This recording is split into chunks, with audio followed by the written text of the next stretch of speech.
जळगाव जिल्ह्यातील मुक्ताईनगर तालुक्यातून जाणाऱ्या इंदोर-हैदराबाद महामार्गाच्या भूसंपादनात शेतकऱ्यांना अत्यल्प मोबदला दिला जात असून या विरोधात मुक्ताईनगरचे सत्ताधारी शिवसेना शिंदे गटाचे आमदार चंद्रकांत पाटील व विरोधी पक्षाचे विधान परिषदेचे सदस्य एकनाथ खडसे हे आक्रमक झाले असून दोन्हीही कट्टर राजकीय वैरी असलेले आमदार एकत्रित येऊन त्यांनी शेतकऱ्यांसमवेत इंदोर-हैदराबाद महामार्गाचे काम बंद पाडले आहे. सत्ताधारी आमदार चंद्रकांत पाटील यांनी शेतकऱ्यांविषयी सरकारच्या मनात संवेदिका आहे किंवा नाही असा प्रश्न सरकारला उपस्थित करत एकीकडे बळीराजाला जगाचा पोशिंदा म्हणायचं आणि सभागृहात मोठ्या मोठ्या गोष्टी करायच्या पण शेतकऱ्यांना देताना मात्र हात आखडता घ्यायचा असे म्हणत आमदार चंद्रकांत पाटील यांनी सरकारवर निशाणा साधत सरकारला घरचा आहेर दिला आहे. तर विरोधी पक्षाचे विधान परिषद सदस्य एकनाथ खडसे यांनी देखील शेतकऱ्यांच्या जमिनी मातीमोल घेण्याचा सरकारचा प्रयत्न असल्याचा आरोप केला असून विरोधी पक्षनेते असताना देवेंद्र फडणवीस यांनी देखील समृद्धी महामार्गाप्रमाणेच अन्य महामार्गाच्या भूसंपादनात शेतकऱ्यांना मोबदला दिला गेला पाहिजे अशी मागणी केली होती. मात्र आताही भूमिका सरकारने तातडीने घ्यावी अशी मागणी करत जोपर्यंत मागणी पूर्ण होत नाही तोपर्यंत महामार्गाचे काम होऊ देणार नाही असा इशारा एकनाथ खडसेंनी सरकारला दिला आहे. या ठिकाणी शेतकऱ्यांनी आंदोलन केलेलं आहे, काम बंद आंदोलन पाडलेलं आहे. तुम्ही स्वतः सहभागी झालेला आहात, सत्ताधारी आमदार सुद्धा या ठिकाणी सहभागी झालेले चंद्रकांत पाटील पहिल्यांदा असं बघायला मिळतंय. आणि हा 753 हा जो नॅशनल आपला 753L हा जो नॅशनल हायवे इथं होऊ घातलेला आहे. या नॅशनल हायवेच्या संदर्भामध्ये जी भूसंपादनाची रक्कम आहे किंवा मोबदला आहे त्यामध्ये प्रचंड घोळ आहे.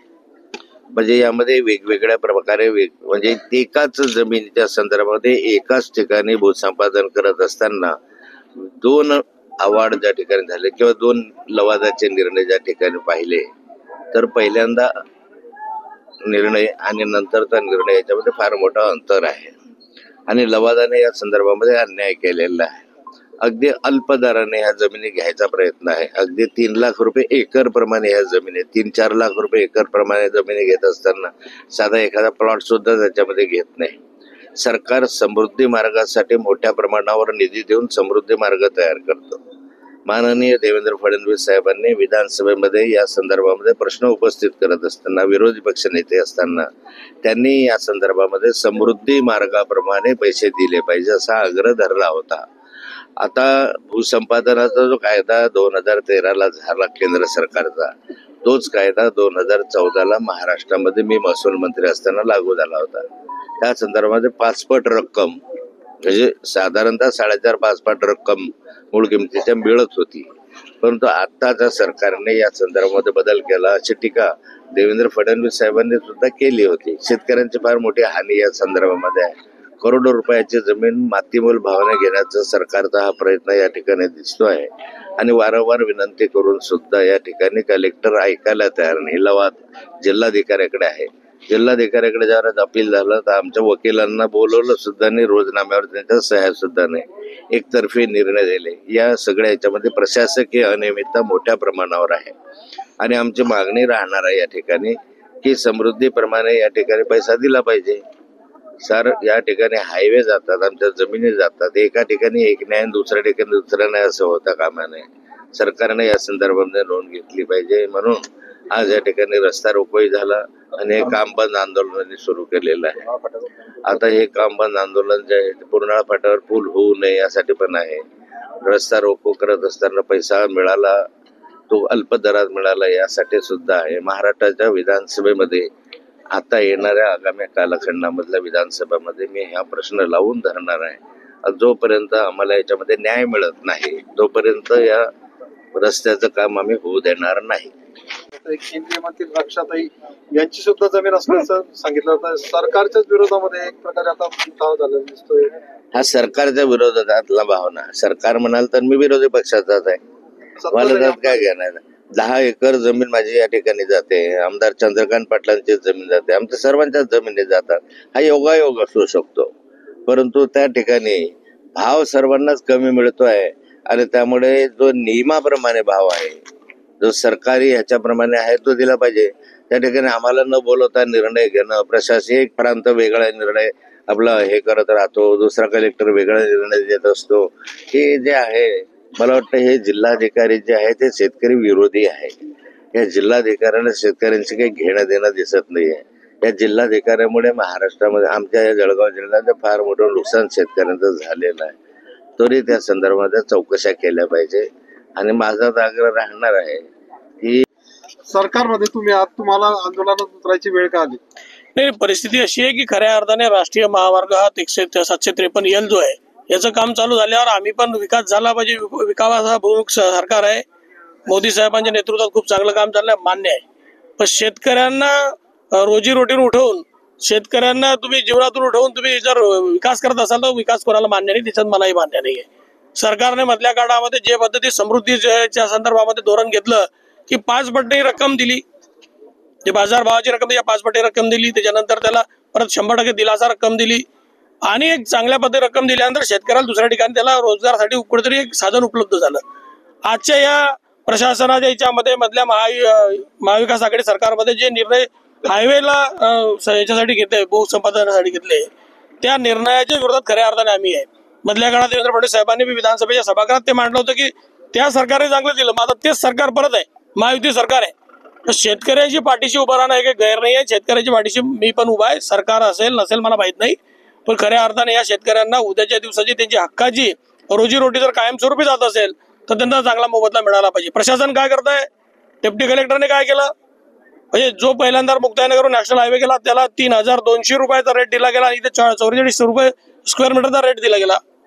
44 रुपये स्क्वेअर मीटर म्हणजे स्क्वेअर फूट जर 20 रुपये म्हटलं, हात रुमाल बी 20 रुपयाच्या वर येतो. त्याची शेत जमीन कायमची जाते आहे, त्याचा रोजीरोटी कायमची जाते आहे. याच्यासाठी काहीतरी कोणाच्या मनात संवेदना आहे की नाही? बळीराजाला फक्त बळीराजा म्हणायचा, देशाचा सगळा पोशिंदा म्हणायचा, मोठ्या मोठ्या गोष्टी करायच्या, सभागृहात मोठ्या मोठ्या गोष्टी करायच्या, त्या असं करू तसं करू करायचं. आणि ज्या ठिकाणी विकास होतोय त्या ठिकाणी शेतकऱ्याला देताना हात आखडता घ्यायचा.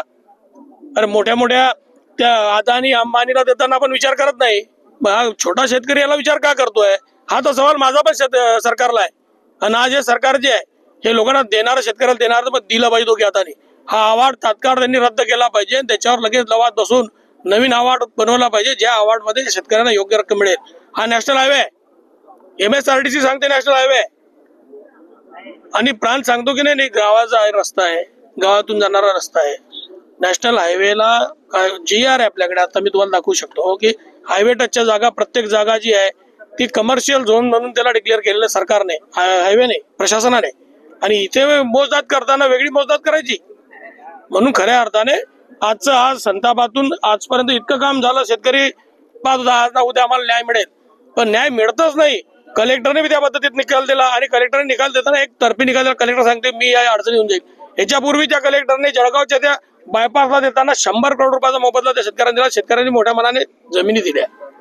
एखादी जमीन जाताना ती कायमची जाते, मग गेली की त्याची कायमची ती रोजीरोटी जात असते, त्याला काही दुसरीकडे जागा घ्यायला 2 लाख रुपये एका 30, आता मी एक उदाहरण देतो तुम्हाला, 30.31 जमीन, तिला 2,48,000 रुपये दिले हायवे टचच्या जमिनीला. 2,48,000 रुपयामध्ये कुठे जमीन मिळतो? 1 एकर कुठे मिळते जर समजून सांगितलं पाहिजे. कोण अधिकारी येतो?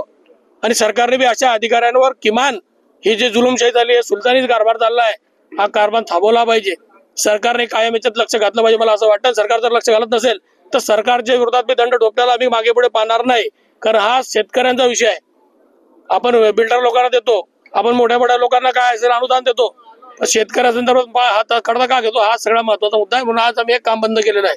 आजचा डब्बा काम बंदच आहे. उद्याच्या दिवशी आणखी लवकरात लवकर दखल न घेतल्यास, आता इथे 15 दिवसापासून पत्र दिलं, इथे किमान SDM आले पाहिजे, कलेक्टर आले पाहिजे, तहसीलदार पण आलेले नाहीये.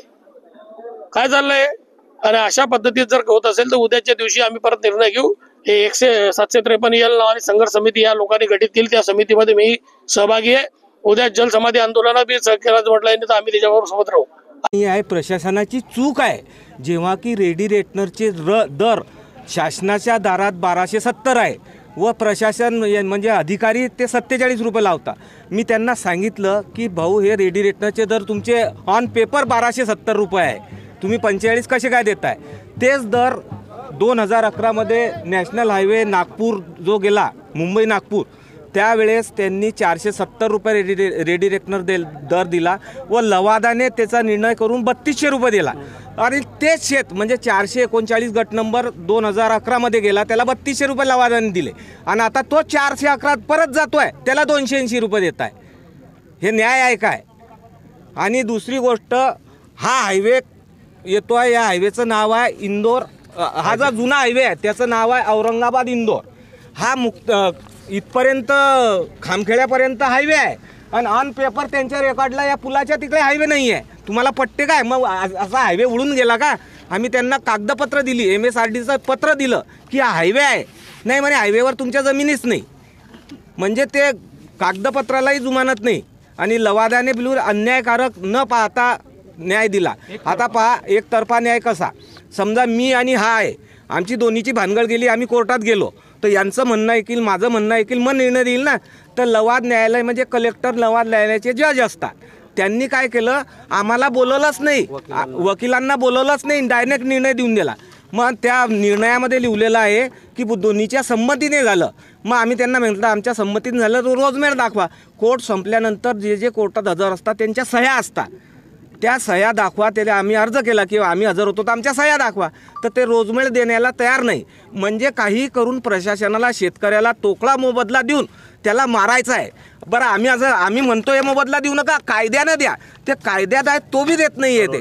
म्हणजे भूमी अधिग्रहण कायदा 2013 हा कायदा बनलेला, त्या कायद्यामध्ये लिहिलेला आहे की जेव्हापासून नोटिफिकेशन निघालं त्याच्यात मागच्या 3 वर्षाच्या खरेदी विक्री घ्याव्या व त्याची सरासरी काढावी व त्याप्रमाणे भाव द्यावे. आम्ही मागतो ते भाव देऊ नका, तुमचा कायदा म्हणतो त्याप्रमाणे भाव द्या. तर हे त्या कायद्याप्रमाणे भाव देत नाही आहे. आणि म्हणजे जे कायद्यात नाही आहे सध्या कायद्याची तोडमोड करून भाव देत आहे. मागणी काय तुमची? आमची मागणी आहे की कायद्याप्रमाणे भाव द्या व आमचे पुरावे पहा. आमच्याजवळ पुरावे आहे, ते पुरावे पहा, पुराव्यावर आधारित भाव द्या. 5 पट आणि 100 आणि सरकार म्हणते की बुवा 5 पट आम्ही भाव देऊ. आणि माझ्याकडे एक बाईट आहे, देवेंद्र फडणवीस जेव्हा विरोधी पक्षनेते होते, उद्धव ठाकरे तेव्हा मुख्यमंत्री होते, तेव्हा विधान भवनात देवेंद्र फडणवीस म्हणत होते की हा उद्धव ठाकरेने केलेला अन्याय आहे. मग आज ते मुख्यमंत्री आहे, मग त्यांनी तो अन्याय का दूर करू नये? त्याची बाईट माझ्याकडे आहे, मी तुम्हाला ते. उत्तर महाराष्ट्र न्यूज नेटवर्ककरिता जिल्हा प्रतिनिधी विठ्ठल धनगर, मुक्ताईनगर, जळगाव.